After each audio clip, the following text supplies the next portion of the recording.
Retos 91.9. La voz de la ciencia y la investigación javeriana. Aquí estamos de nuevo en este espacio para hablar del desafío ambiental que enfrenta el Océano Pacífico, que ya tiene niveles alarmantes de acidificación oceánica. Desde la revolución industrial, la acidez de los océanos ha aumentado en cerca del 30%. Este cambio se debe a la absorción de dióxido de carbono que afecta a organismos marinos esenciales, a los ecosistemas y, por supuesto, a la economía de las comunidades costeras.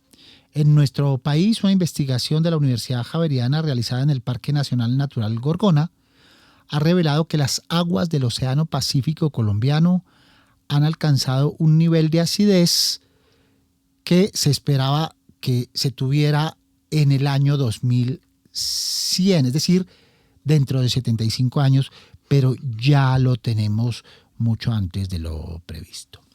Para los océanos, una tasa de acidificación adecuada tendría que estar en 8.1. Ya explicaremos un poco al respecto. Ante este fenómeno, los organismos calcificantes como corales, moluscos y crustáceos se ven especialmente afectados, ya que la acidificación dificulta la formación de sus esqueletos y conchas de carbonato de calcio, haciéndolos más vulnerables a los depredadores y a las enfermedades.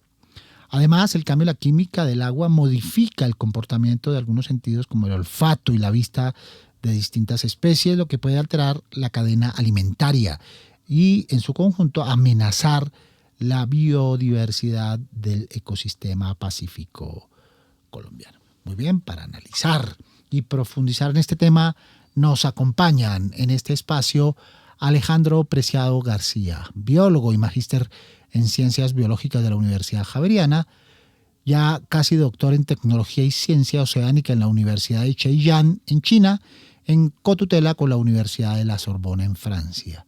Es coinvestigador en la investigación Monitoreo de Acidificación Marina en el Pacífico colombiano y también es cofundador del Laboratorio de Acidificación Oceánica de la Universidad Javeriana. Bienvenido, Alejandro. Muchas gracias. Y está con nosotros también Simón Gutiérrez, biólogo en la Universidad Javeriana, hace parte del Semillero de Investigación de Ecosistemas Marinos Estratégicos y participó en la investigación Monitoreo de Acidificación Marina en el Pacífico colombiano. Fue investigador del Monitoreo de Alta Resolución de Química de Carbonatos. Y yo soy Mario Morales, periodista y profesor asociado de la Facultad de Comunicación y Lenguaje de la Universidad Javeriana. Escuchemos en primera instancia a nuestros oyentes. En Retos Javeriana Estéreo, escuchamos. En cuanto a la acidificación de los océanos, creo que es una problemática que debe importarnos a todos, incluso si no somos poblaciones costeras, porque al momento de aumentar el pH, esto afecta a todos los ecosistemas. Esto, por ejemplo, está directamente relacionado con la afectación de corales. En algún momento de su vida, el 90% de las especies tienen que ver con los corales. Si los corales se afectan por la acidificación, podemos perder una cantidad inmensa de peces o de otros animales que puede afectarnos a las personas que no estamos en la costa. Pienso que este fenómeno de la acidificación oceánica es preocupante porque nuestras emisiones de dióxido de carbono con las industrias, las actividades humanas y todo este tipo de cosas han afectado gravemente a los ecosistemas marinos. Y esto puede tener mucha afectación en las especies, en sus condiciones de vida y obviamente también en el tema de su biodiversidad. Es algo que nos afecta a todos y no solo porque dejemos de comer pescado, sino porque los océanos regulan el clima, por ejemplo. Muy bien, ahí tenemos una perspectiva casi de 360 grados. La afectación de los seres vivos, la afectación del océano, la afectación de la manutención de quienes viven en zonas costeras, pero también la afectación de todos los seres humanos, aun si vivimos lejos de las costas, Alejandro. Así es, como lo mencionaban los oyentes, la acidificación no es solo un problema que afecte o sea de importancia para las zonas costeras. La acidificación es un problema que nos afecta a todos, tanto los que estamos cerca de una zona costera o los que estamos lejos de una zona costera. los sistemas y ecosistemas como lo son los arrecifes de coral que se encuentran en estas zonas costeras, prestan una serie de lo que los biólogos llamamos servicios ecosistémicos, donde encontramos desde los recursos pesqueros, también servicios de recreación, servicios de regulación del clima, como lo pueden también ofrecer algunos ecosistemas presentes en los océanos, donde la acidificación afecta a todos estos servicios ecosistémicos. No es solo un problema de pesca o un problema de alimentación lo que nos va a afectar o llegar a afectar si hay problemas con la acidificación, sino que es un problema global que va a afectar el clima y pues todos los servicios ecosistémicos de estas zonas costeras. Muy bien, antes de profundizar, Simón, este es un llamado de alerta, de gran alerta, de emergencia. ¿Cómo lo podemos calificar? Así es, Mario. Yo diría que de acuerdo con esa clasificación sería de alta alerta. Pues como lo mencionaban los oyentes y tú al comienzo, tenemos un problema y es que estamos viendo un nivel de acidificación sin precedentes, que no hemos visto y no esperábamos ver sino hasta el 2100. Así que justamente como lo mencionaban los oyentes, aunque se encuentren en lugares que no tienen océano, que no están cerca de costas, definitivamente estamos teniendo un problema porque eso viene a partir de la cantidad de gases de invernadero que estamos liberando a la atmósfera. Así que también, como lo menciona Alejandro, no solamente perderemos y tendremos afectaciones económicas, sino que también vamos a tener un problema en cuanto a la calidad del aire de la atmósfera, que no puede, digamos, tener a ese océano como un sumidero de carbono como lo debería ser. Muy bien. Ilustremos a nuestros oyentes, Alejandro. ¿Qué es la acidificación y en qué momento es crítica? Bueno, la acidificación, como lo mencionábamos al inicio, es producto de ese exceso de CO2 que tenemos en la atmósfera. Entonces, tradicionalmente ese exceso de CO2 tiende a ir hacia un medio, que en este caso es el océano, que actúa, como lo mencionaba Simón, como un receptor de ese exceso de CO2. Cuando este CO2 ingresa dentro del agua, ocurren una serie de reacciones químicas que lo que hacen es transformar este dióxido de carbono y liberan hidrógeno y se produce lo que conocemos como acidificación oceánica. Estos niveles de acidificación que estamos viendo actualmente en algunas zonas del planeta son alarmantes y pues son producto de ese exceso de emisiones de CO2 que hemos venido experimentando pues desde la revolución industrial. Entonces, ese exceso de CO2 lo que está haciendo es que en un tiempo corto se estén viviendo fenómenos de acidificación que se tendrían que estar viviendo en millones de años. Entonces, en el transcurso de 100 años hemos pasado de valores promedio en el océano superficial de 8.3 a valores actuales de 8.1. Para 2100 se espera que los valores sean alrededor de 7.9 en la superficie, pero estamos viendo que en algunas zonas y en algunos momentos en el planeta, como lo puede ser en Gorgona, ya estamos registrando valores bajos, en torno a 7.6, 7.4 en la superficie. Muy bien. ¿Cómo se mide la acidificación? ¿Cuál es la escala? ¿Cuál es el promedio? ¿En dónde deberíamos estar? Simón. Pues como lo menciona Alejandro, nosotros deberíamos proyectar a un 8.1. Esto se mide en una escala de pH.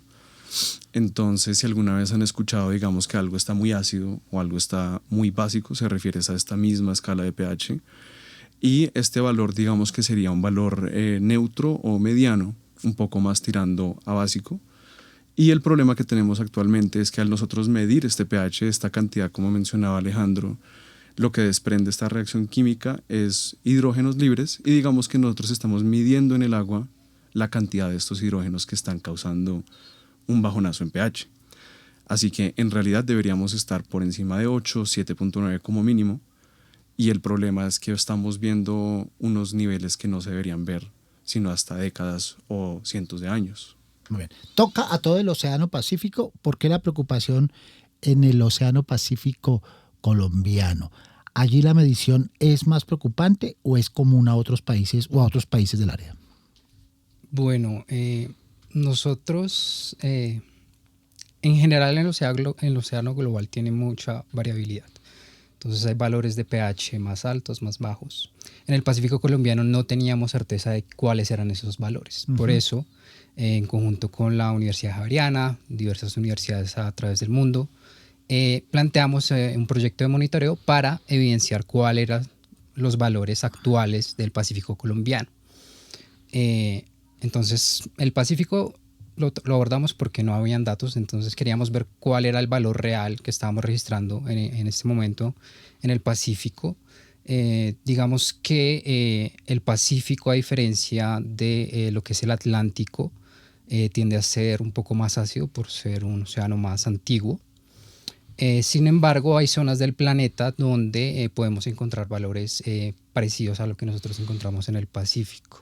Por ejemplo, en el Ártico, hace algunos meses tuve la oportunidad de trabajar en el Ártico también, y se registran valores muy parecidos a lo que encontramos en el Pacífico, producto de la influencia que tiene el agua dulce. En el Pacífico colombiano tenemos una gran descarga de ríos provenientes del continente que están haciendo un efecto de acidificación, también reduciendo el pH del Pacífico, y en el Ártico pues está el problema del deshielo, que también genera una acidificación producto pues de esta entrada de agua dulce.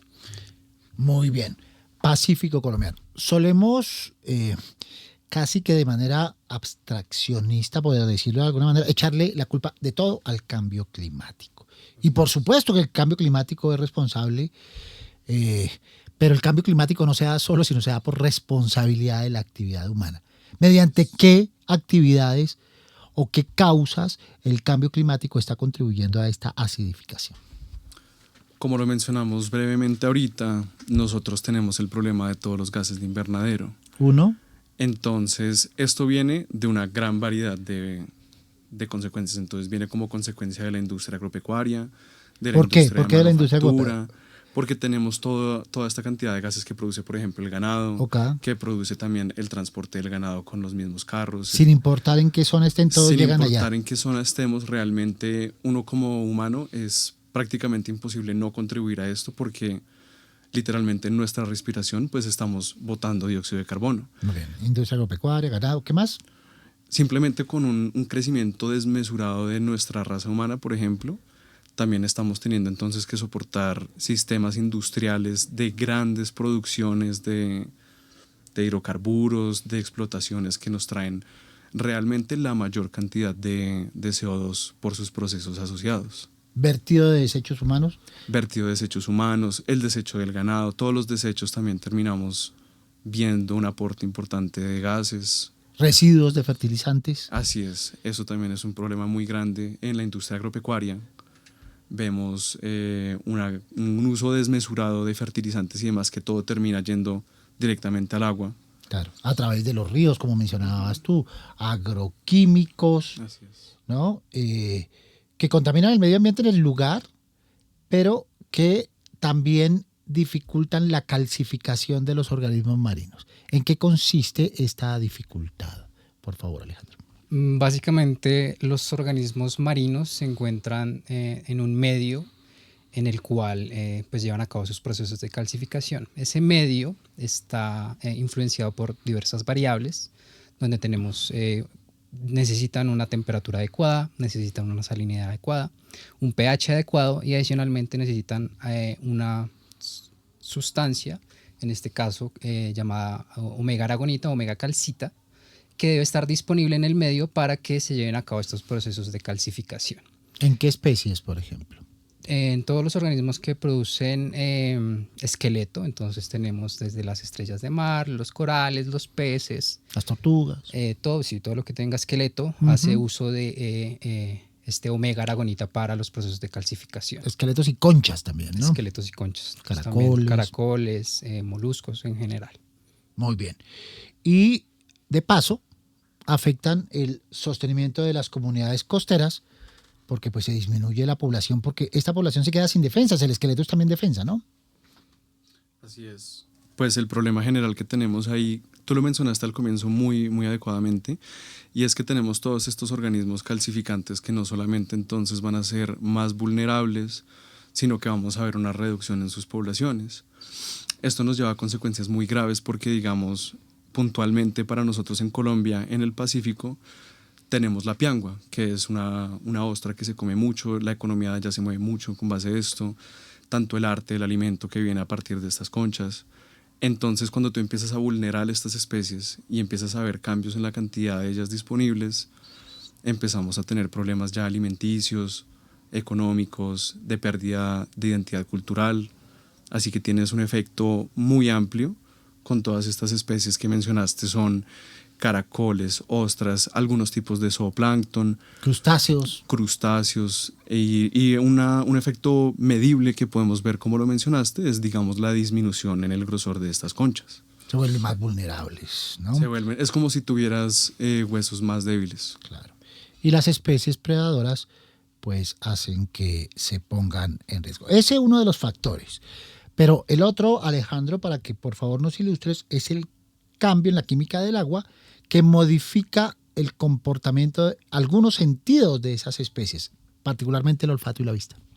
Así es. Esta parte de los efectos sobre los organismos es un área de la investigación que se encuentra actualmente en desarrollo. No hay muchos trabajos al respecto. Sin embargo, sí se ha llegado a evidenciar efectos sobre el desarrollo de los sentidos en los organismos. Esto está asociado principalmente a que, por ejemplo, estos organismos en sus etapas larvales son más susceptibles a ser afectados por esta acidificación. Entonces, durante su proceso de desarrollo están teniendo problemas en desarrollar sentidos como lo puede ser la vista, el olfato. Hace algunas semanas estuve en un taller de acidificación y también nos mostraban que incluso se puede llegar a afectar la expresión de genes sobre algunas especies de peces. Entonces, peces sometidos a procesos de acidificación, como lo pueden ser los que observamos en el Pacífico colombiano, tienen una reducción en cuanto a los genes que se expresan en su desarrollo. Entonces, estos genes pueden estar asociados a la visión, pueden estar asociados a la flotabilidad, pueden estar asociados a la audición. Entonces, así es como se ven afectados todos estos organismos producto de la acidificación. ¿Y qué pasa con estas especies, por ejemplo, cuando se ven afectadas en el sentido del olfato? ¿Cómo les afecta? Bueno, básicamente algunos organismos en el océano se mueven a través pues, de sus múltiples sentidos, como lo puede ser el olfato o también la vista. Entonces, pues si a ti básicamente si te ponen una venda en los ojos, no puedes ver hacia dónde vas. Uh-huh. Eso es lo mismo que ocurre con ellos. Si se afecta su sentido de la vista, su sentido del olfato, pierden esa habilidad de movilizarse dentro del medio acuático y pues son susceptibles a depredación, van a tener una calidad de vida menor y también pues se va a afectar de cierta forma su crecimiento y su desarrollo. Y afectan también su comida, la búsqueda de su alimentación, de su supervivencia. ¿Es preeminente esta afectación en lo que ustedes han encontrado, Simón? Digamos que sería un trabajo muy novedoso que nosotros hasta ahora no podríamos dar una respuesta definitiva, pero simplemente con el hecho de saber que no solamente sus procesos alimenticios, sino también de reproducción, de cómo encontrar pareja, muchos de estos vienen también asociados a estos receptores, sean químicos o como nosotros lo percibimos de olor o visuales, empiezas a tener unas afectaciones tanto en el desarrollo como en la reproducción que se verán reflejados pues en las poblaciones de estos mismos. Muy bien, Alejandro. Hemos hablado de los resultados del proyecto. Hablemos del proyecto, cuándo comenzó, quiénes comenzaron, cómo se realizó, cómo se está realizando y qué perspectivas hay en su desarrollo. Bueno, el proyecto fue una iniciativa que nació en el año 2020, producto pues de la colaboración, en este caso de la Universidad Javeriana, de The Ocean Foundation y de National Geographic. Posteriormente se adhirieron otros investigadores de otras universidades a través del mundo. Y el proyecto básicamente lo ejecutamos en el año 2021-2022.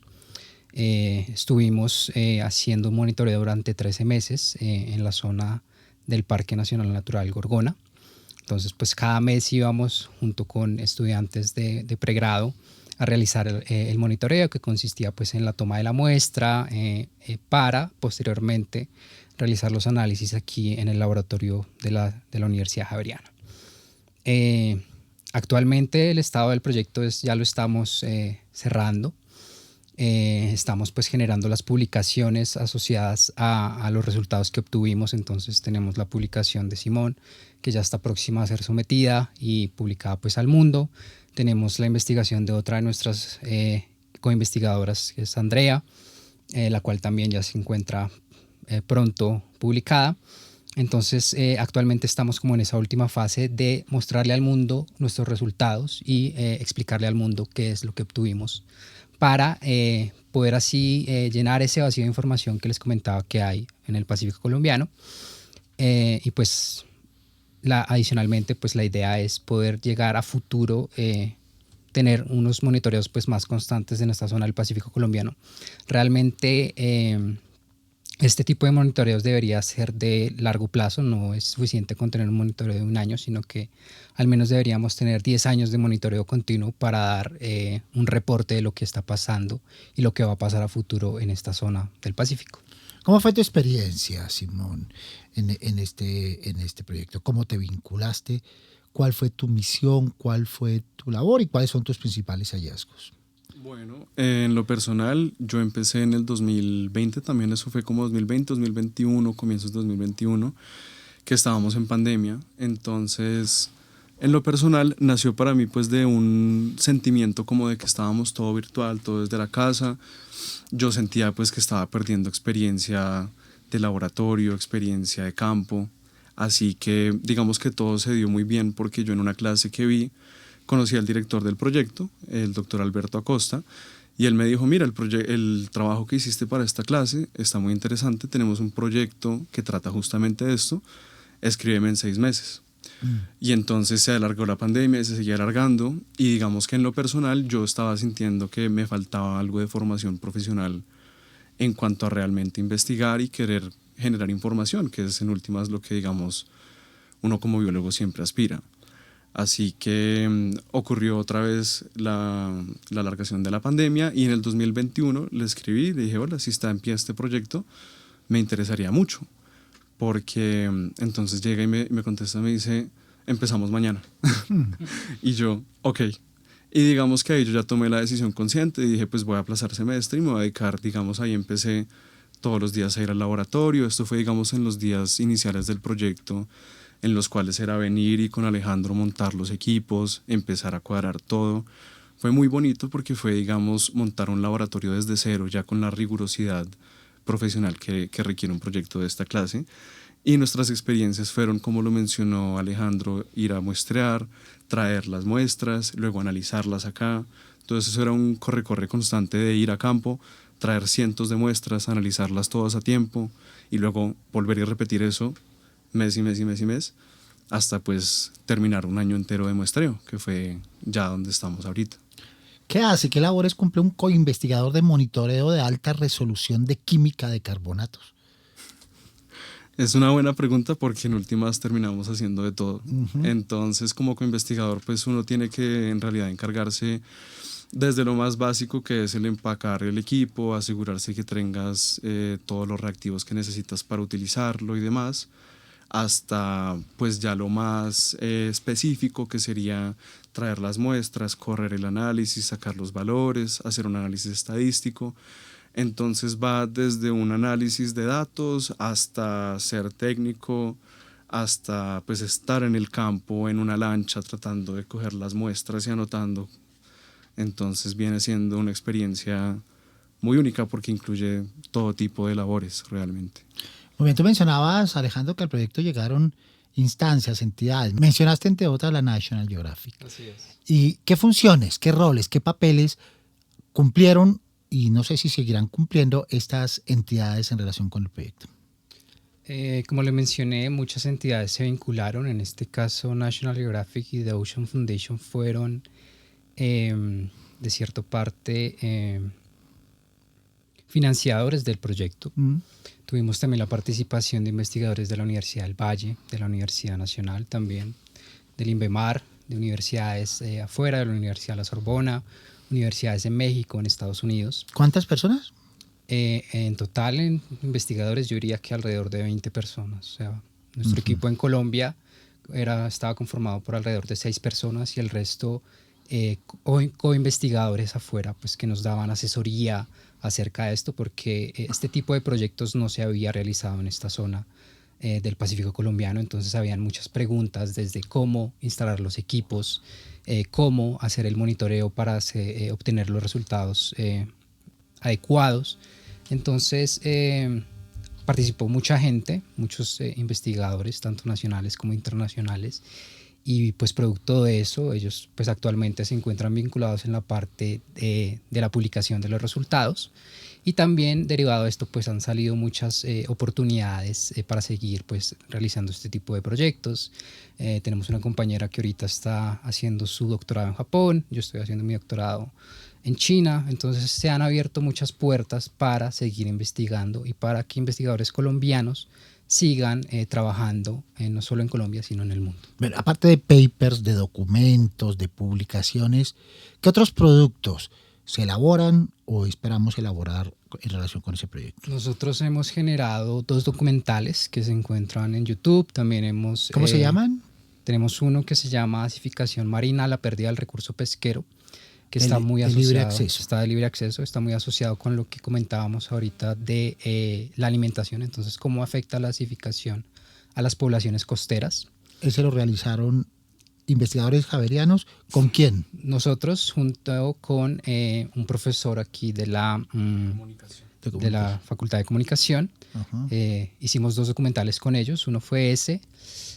También tenemos otro que es SOS Gorgona. Sí. Ahí explicamos también un poco de los efectos y lo que hace un investigador. Entonces, ellos fueron a campo con nosotros, registraron lo que hacíamos, en lo que consiste hacer un monitoreo de acidificación, y ahí pues nosotros relatamos un poco la problemática y se evidencia también lo que hace un investigador en campo cuando está haciendo un monitoreo de acidificación. ¿Es coherente? ¿Tiene mucho que ver este resultado de esta investigación en relación con otras regiones del mundo o toca particularmente a la región pacífica colombiana? Pues nosotros tenemos resultados muy únicos, realmente. Como lo mencionábamos, era un hueco negro, era un hoyo negro en el cual nunca había habido una investigación de esta forma. Así que de cierta manera hemos encontrado cosas que, si bien desafían un poco la teoría en otros lados del mundo, también otras que están más alineadas. Entonces, así como hay resultados que van dentro de lo esperado, hay cosas que al realizar la investigación nos damos cuenta que pues no había manera de prever estos resultados que estamos obteniendo ahorita. Muy bien. Alejandro, ¿qué hacer? Estamos frente al determinismo de continúa la acidificación, parte del proyecto es levantar la alerta, pero ¿qué hacer para frenarlo? ¿Se puede frenar? Bueno, para frenarlo se pueden hacer muchas cosas, desde tratar de reducir nuestra huella de carbono inicialmente como ciudadanos. Podemos reducir este CO2 que emitimos. También como nación necesitamos invertir en esta parte de la formación y de los monitoreos. Como sociedad tenemos que tomar la decisión si queremos que nuestros hijos tengan recursos pesqueros o tengan que desarrollar otro tipo de alternativas. Entonces hay muchas cosas que podemos hacer. Yo creo que es una decisión de país que tenemos que tomar para empezar a pararle bolas a este tema de la acidificación. Países en el mundo y países desarrollados tienen programas de monitoreo, invierten dinero en estos proyectos para determinar los efectos de la acidificación en las zonas costeras. Entonces, si queremos ser un país que avanza, necesitamos invertir en esto, necesitamos tratar de reducir un poco nuestro impacto. Algunos de esos países quieren disminuir la huella de carbono y tienen planes a 5 años, a 10 años, a 20 años, a 25 años. ¿No es demasiado tarde? Quería complementar un poco lo que dice Alejandro. Nosotros, como estábamos hablando ahorita de lo que nosotros hemos previsto según modelos y según la tendencia que llevamos, y cómo nos encontramos en un lugar actualmente en el cual no sabemos hacia dónde vamos, porque los modelos más pesimistas no nos indican el camino en el que vamos ahorita. Estamos por encima de la acidificación proyectada, como lo mencionabas, para el 2100, imagínate. Entonces, me parece muy clave en este tema que tocaba Alejandro, que no solamente se trata de realizar esta investigación, sino que también estamos teniendo en cuenta políticas y decisiones claves por parte de gobiernos que se están tomando con base a una información de cierta manera incompleta. ¿Esto por qué es? Porque pues estamos en un momento donde cada vez hay más información, más investigaciones, y estamos viendo que realmente es algo muy clave para nosotros poder ver cuál será el futuro de la humanidad y pues tomar decisiones informadas, más que estar tomando decisiones con una información que, si bien no es incorrecta, está incompleta, por así decirlo.